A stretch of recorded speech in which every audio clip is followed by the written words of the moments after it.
Barşаңызға сәлем. Менің каналыма қош келіпсіздер. Бүгін сіздерге ең дәмді әрі оңай йогуртты пирогтан жасауыммен бөлісетін боламын. Өте дәмді шығатын пирогтың құрамына сұйық май, жұмыртқа, қант, йогурт, ұн және де қопсытқыш керек. Бұлардың барлық мөлшерін описанияға жазып қалдырамын. Жасалу жолына көшсек, ең алдымен 3 жұмыртқаны жарып, қантымызды қосып, азыздан миксерлейтін боламыз.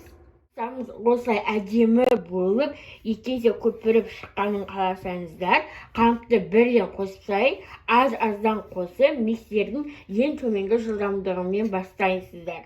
Кезекте майымызды бірден қосып, миксермен 10 секундтай араластырамыз. Енді кезекте йогуртымызды қосып, миксермен 10-15 секундтай араластырамыз. Мұнда бізде құрғақ массаларымыз, ұн және де қопсытқыш екеуін алдын ала дайындап қойып, ситадан аз-аздан өткізе отырып, біздің мына массамызға салып, миксерлейтін боламыз. Міндетті түрде ситадан өткізулеріңіз керек, сонда пирогтарыңыз көтеріліп, әдемі шығатын болады.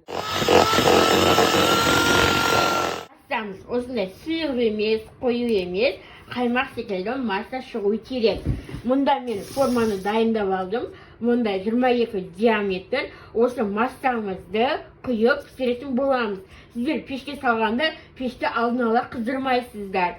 Осы массамызды құйып, салған соң барып қана қосасыздар. Біз пешімізді 170 градуста қосып, жарты сағат 40 минут көлемінде пісіретін боламыз. Бұны салуға болмай, төгіліп кетуі мүмкін. Егер сізде кішкентай асыл жабылатын болса, әрине болады. Ал егер сізде осындай форма болса, оны осындай пештің ыдысына салғандарыңыз жөн. Мінекей менің пирогым дайын болып, достар. Иісі деген бүкіл үйді алып кетті. Иісі өте әдемі. Өте әдемі болды. Осылай шағырный пудрамен әсемдеп қойсаңыздар да болады.